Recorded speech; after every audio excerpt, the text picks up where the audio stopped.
Original post, Jan 30, 2023. As my ex is pissed by the fact that I keep telling people that my mom gave him gonorrhea and he wants me to stop. So, I'm going to tell a story about how my ex Devin contracted gonorrhea. This is going to be paraphrased and shortened. Back in 2014, I was forced into ballet by my mother. I hated it, as I wasn't the ballerina type, so I fought with my mom, but in the end, I ended up giving up and went anyway. And that is how I met Devin. He was the most beautiful ballerina I ever saw. He carried himself with grace, his smile was intoxicating, and everybody wanted a piece of Devin, but he only had eyes for me. It didn't take long before we started dating. He was 16 and I was 14. I was in love with Devin. He was supposed to be my knight in shining armor, however, Devin was just a pussy wrapped up in tinfoil. About 5 months into our relationship, Devin and I went to a party. Halfway through the party, I lost Devin, so I went looking for him. I found him receiving ABJ from another girl. I just walked away. I was trying to walk home when he rolled up, telling me to get in his car. I didn't want to. I told Devin to go screw himself. I would rather walk home in the goddamn dark than deal with his ass. I don't remember how Devin convinced me to get in his car, but when I did, I just wanted to know why. Why did he cheat on me? That son of a b tried to gaslight me. Nothing like that happened. He doesn't know what I'm talking about. I saw nothing. It was not what it's seen. I was making things up. I would not buy that shit, because I know what I saw. Then Devin cut off the headlights of his car and just floored it down the dirt road with no streetlights, and just screamed how he was going to kill both of us and how when someone found our bodies, they just assumed it was an accident. Devin then stopped the car and told me that if I bring up that girl one more time it won't end well for me. Devin drove me home after that. I should have left him after that, but I was just so afraid of him. It didn't take long for the physical and emotional abuse to start. Dating Devin was like dating my mom. He would scream at me, cry, and stomped his foot when I didn't do what he wanted me to. Hit me, repeatedly. Pressured me into sex. Forced me to do angel dust. Threatened to kill himself when I refused to talk to him. We dated for a year and in that year I experienced hell. I didn't tell people what was happening, because I was afraid that no one would believe me. On to the title. I had tennis practice, but halfway through my practice I started to feel sick, so I called my stepdad to pick me up and take me home. Before we pulled into the driveway there was Devin's car. It wasn't all surprising, as sometimes Devin would just be in the house waiting for me. Then, as we walked into the house, we heard them. My mom and Devin weren't quiet. My stepdad pulled out his phone to record and then we went upstairs and walked on Devin jackhammering my mom. There was a lot of screaming, threats, and crying. My stepdad and I went to the car, then we drove to a parking lot and just cried, while our phones were blowing up. My stepdad then sent the video of my mom and Devin to both of Devin's parents. My ex-in-laws asked for a meeting, they exchanged information, and my stepdad told them he would see them in court. His parents try to play it off like Devin was a victim. 1. The legal age of consent in my hometown is 16 and he was 17 at the time. 2. No, he freaking wasn't. If you watch the video, Devin was trying to smack the phone out of my stepdad's hand, and when I started crying asking him how he could do this to me, Devin started telling me to stop crying because I wasn't even that good at sex anyway. My stepdad and I went back to the house. I just went to my room while he went to pack his stuff to leave. My mom came into my room, and I was crying, because even though Devin was a piece of shit he was still my boyfriend. My mom started making fun of me for crying. It's not my fault that your boyfriend wanted me. Stop crying, maybe if you put on some more makeup you can keep him, man. Then she went on to say how Devin pleased her so well. That he knows how to make her come like a real man, and unlike my stepdad, he knows where the clit was. That Devin would always tell her that she's tighter than I am. All the while Devin was trying to call me y'all. Devin's way of apology was to blame me. I'm sorry you had to see that, but if you spent more time with me I wouldn't have been seeking other women. Your mom was there for me and she cared for me. You abandoned me when I need you the most. Blah blah blah. Victim blaming, like I gave you my heart and soul. I put my needs on the back burner for yours. What do you want from me? Then Devin switched tactics, trying to convince me that I misunderstood the situation, like, fair, I walked on you going down on my mom. You flip-floppy bastard. So fast forward to the time I went to school, I didn't talk to my mom or Devin at that time. So Devin's sister spread the news to the school that Devin had sex with my mom. Now, I was afraid to tell people that Devin was abusing me because I knew no one would believe me, because Devin had this good boy reputation. Only a few people have seen how awful Devin truly was. However, Devin let his mask slip and hit me in front of the whole student body. The funny part about Devin hitting me is the fact that no one believed he was having sex with my mom. No one believed that until he hit me and started screaming that I ruined his reputation. He just had to keep his mouth shut. We were separated and I had to explain to the principal and our guidance counselor that that wasn't the first time Devin had hit me. That boy did a lot worse things to me than just hit me. Do you want to hear some messed up stuff? Before me, Devin was in a relationship with a girl, and he did the same thing he did to me to her. She told people and no one believed her because, like I said above, Devin was a good boy in everybody's eyes. They isolated that girl to the point where she had to move away. No one believed her, until Devin slapped me, and it didn't help that Devin threw a tantrum. He got suspended because he broke things in his tantrum. After that, a lot of people came forward and spoke about how Devin was secretly a piece of crap. Devin's parents gave my stepdad some money to keep it out of court and then moved away because of shame. And my stepdad and my mom got divorced because Devin wasn't the only person my mom was cheating with. By the way, my mom never stopped seeing Devin. She took him on elaborate trips. They went to Hawaii, Disneyland, and goddang Texas. Devin and my mom were a match made in hell. But, karma prevails. Devin suffered a leg injury, and he can't do ballet anymore and he got fat. My mom left him, his parents abandoned him, and the last time I checked he works at an auto store and lives with his sister. And to top it all, my mom gave him gonorrhea. How is your leg? I know you're reading this, you piece of crap. It's a shame, isn't it? You tried your best to live a good life but in the end, you're in debt, fat as hell, and worth nothing. But me? I'm in love, happily married to a dude who treats me like a queen and has 3 babies. Eat the dirtiest part of my ass, Devin. Update 2, February 5, 2023. I want to post an update to my story. My story has been read by Brew. Well, Devin's sister is apparently subscribed to Reddit Brew and she, being an asshole, shared the video with Devin and he lost his shit.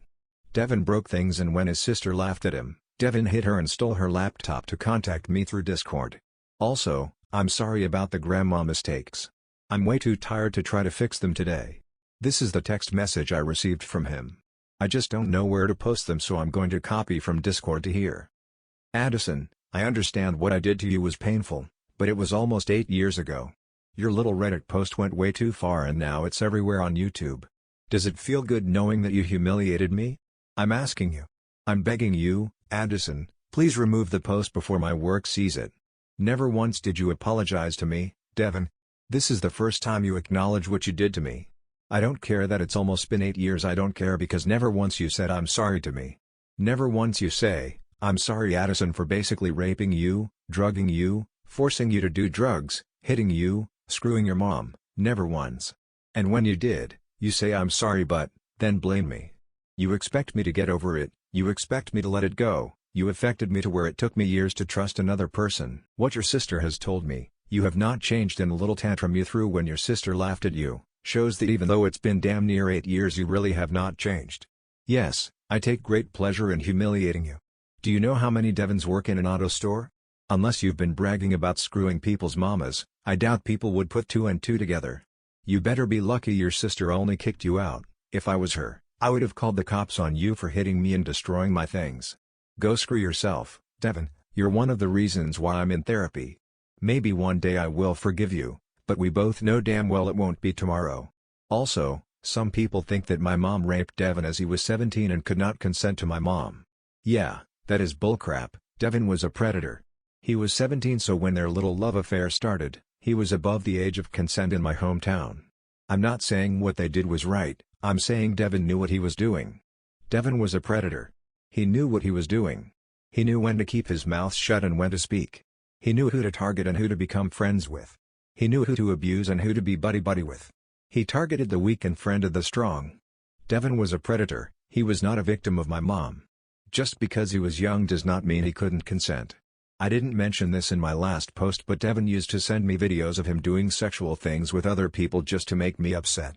And my mom wasn't the only person who Devin was cheating on me with, she just was the person I didn't know about. Devin knew what he was doing. But I should thank you Devin as you're the reason why I am the woman that I am today. Story 2, am I the asshole for wanting a divorce from an otherwise good marriage because of unsatisfying sex? Original post, March 11, 2024. Throwaway because I am pretty sure he knows my main account. I 40s female, met my husband 40s male, when we were in college.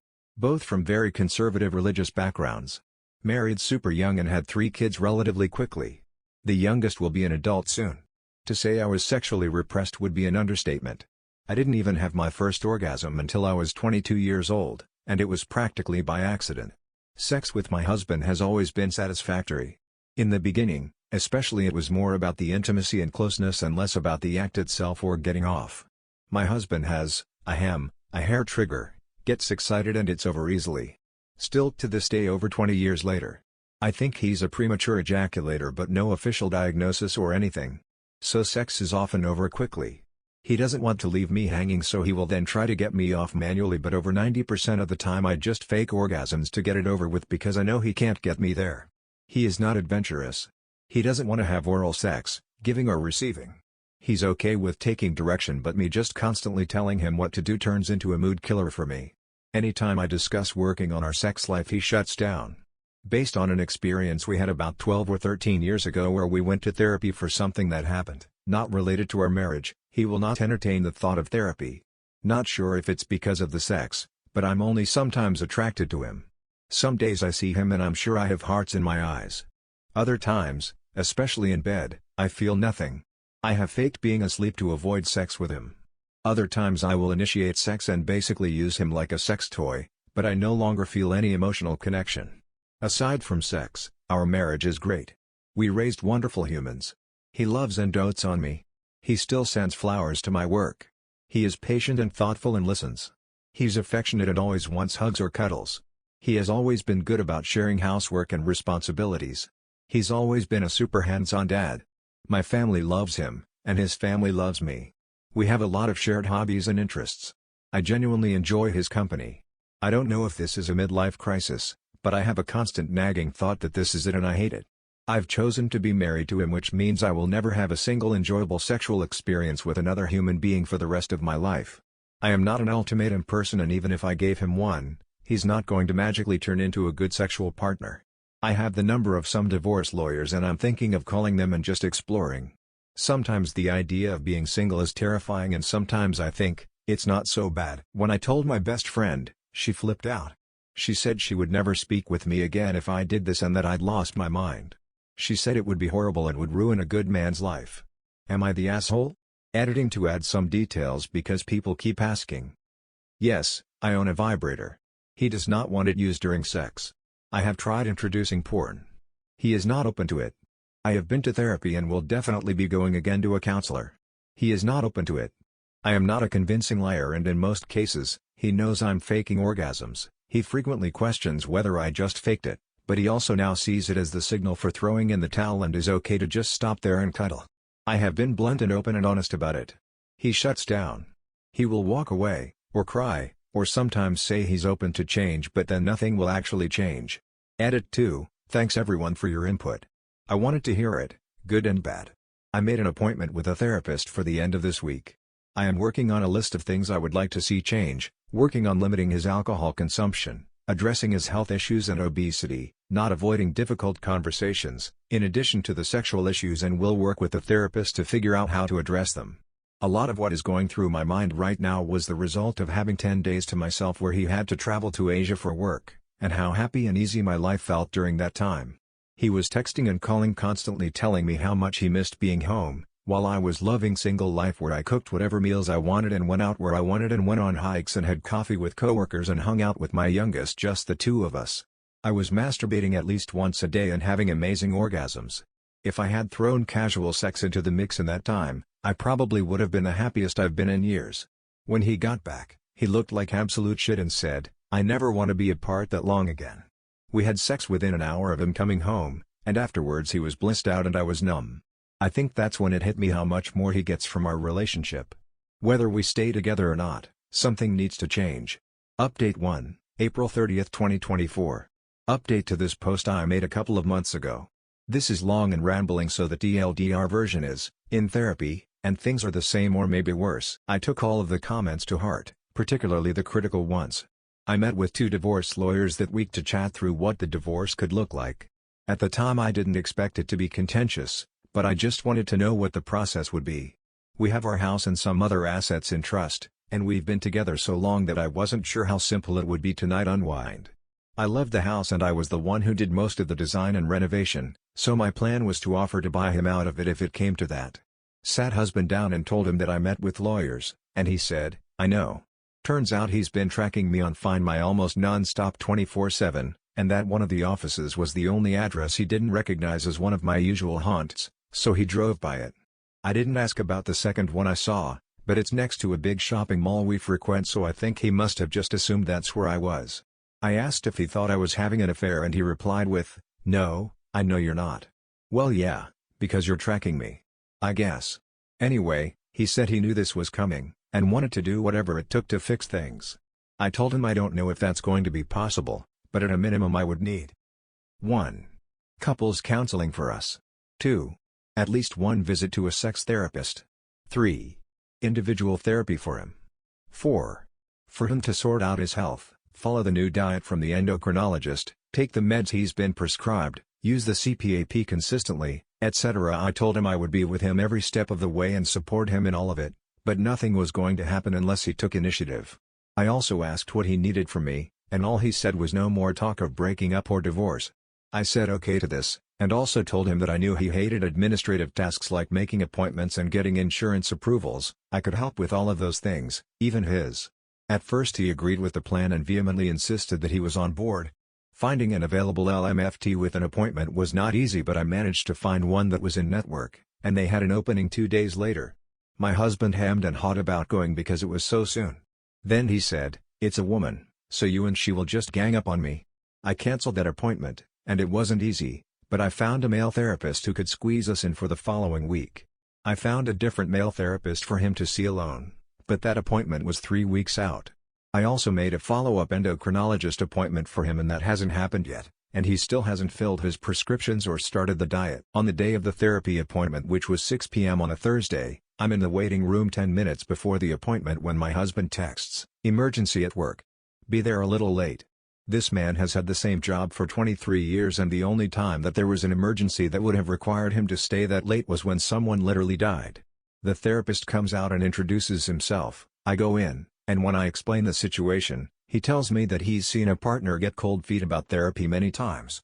I'm embarrassed and self-conscious about it, but he assures me there's nothing to be upset about, it's not my fault, and would I like to proceed and chat without my husband. I called my husband and put him on speakerphone. He says he can only talk for a few minutes and has to run for this mysterious emergency. I start crying and I hang up on him, and then spend the rest of the time telling the therapist why I'm pushing for counseling in the first place. The entire session was basically me vomiting words and crying. I would like to say it was cathartic, but it wasn't. It was just sad to hear it all out loud for the first time. I come home, and my husband is waiting with dinner. I ignore him, pack a bag, and head to my middle child's apartment. I end up spending the weekend there while I try to sort out what to do. My husband texts me frequently but mostly leaves me alone. Our middle child has a heart-to-heart with him, but they end up arguing and that situation itself gets strained, which unfortunately hasn't improved. My husband thinks our middle child plays favorites. It is true, but my husband hasn't been helping that situation. On Monday when I'm in the office, I get an email from the therapy practice that a new appointment has been made for the following evening. My husband took the initiative to make the appointment. I go home Monday night, and a long apology letter is written out to me, and he's left me a necklace as a gift. My husband is a terrible gift giver. He spends money like it's going out of style, but none of his gifts are thoughtful or made with the person in mind. But this is a specific necklace that I bookmarked, so at first, I was pleasantly surprised. Then I realized that the only way he'd know about the necklace was from the bookmark, so yeah, he's also snooping through my MacBook. The therapy appointment is the following day, so I just ignore him when he comes home, sleep in a guest room, and ignore him the following morning. We go to therapy that night, and my husband actually participates and answers questions. This session goes fine, and we have one later in the week which is fine too. I'm not seeing any immediate changes, but you know, Rome wasn't built in a day, so I'm going to be patient. Meanwhile, the therapist gives us the info for a sex therapist and highly encourages us to make an appointment, which I do right away. We see the sex therapist that weekend, and I'm still in the guest bedroom and nowhere near ready to have sex, but the therapist encourages me to move forward with the prompts and homework for sex for that week. I go back into our bedroom that night, just for sleep, and we follow the prompts the following night and have what is without a close second the best sex we have had ever. Seriously, over 2 decades, and it was the most satisfying sexual experience I have ever had. I was walking on a cloud for days. That bubble popped the following week. We were still going to see the couple's therapist twice a week, his individual therapy appointment was next week, and we had another appointment with a sex therapist the next month. Not much has changed in the day-to-day, but again, I'm being patient. My husband actually initiates sex one night, and as we are getting into it, he says, "Can we go back to regular sex now?" Because for him, regular sex where he gets off and I don't was just peachy. I start to cry, and now he's holding me, and I swear he's almost relieved to be off the hook and not have to have sex at all. The middle child wanted to go to a concert that was out of town and asked if I'd dog sit the new puppy, so instead of just going over there for a few hours a day like I'd been planning, I packed a bag and ended up spending almost a week there and let our middle child have some more time on vacation. My husband texted, called, and showed up every day, but I wouldn't talk to him or let him in, and only saw him at therapy sessions. The therapy sessions end up being a waste of time, with my husband half admitting that he has unaddressed problems, but not really willing to change any behaviors. The therapist was super patient, but I could feel an undercurrent of exasperation, like, what is it you people are trying to save? Husband is a stew of repression, insecurity, health issues, Madonna whore complexes, and unaddressed childhood trauma. He's so averse to confrontation that he would literally buy his way out of a difficult conversation if given the choice. Nothing will change as long as he's unwilling to work on that. I moved back in, and I even moved back into the bedroom. Husband ended up skipping individual therapy because, isn't 2 sessions a week enough? Didn't even cancel, he just didn't go. Went back once to the sex therapist, but with a borderline catatonic look on his face, and didn't say or do much the entire time other than nod. I've been back at home, going through the motions of life. My husband initiates sex constantly, and I go along with it, but have only gotten off twice and about 12 or 15 times, and I am no longer faking it. My husband is so happy because as far as he's concerned, everything is fine even when I tell him it's not. I know the right thing to do is to just divorce, but I feel so messed up in the head that I just want to throw a proverbial grenade into my life and like cheat by bringing a guy home or something. That's it. No happy ending, no pun intended, no unhappy unending. Just limbo. Relevant comments. Comment 1. If I were you, I would come right out and ask him why he didn't care about your pleasure. And make him actually answer the question. OP. This was something raised during therapy.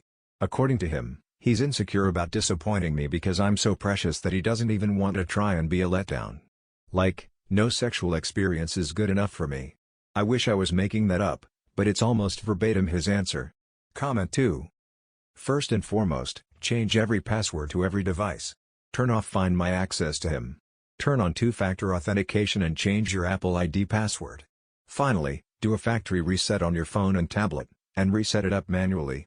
Shut down the stalking and invasion of privacy immediately. Do not wait until you file for divorce. OP. Will it make any difference though? I honestly don't know if I care if he sees anything. I have been journaling for years and transitioned to typed journals many years ago, and I found out he's been reading them. I don't think there's a corner of my life and brain that he hasn't been in. It feels too late and too unimportant to care.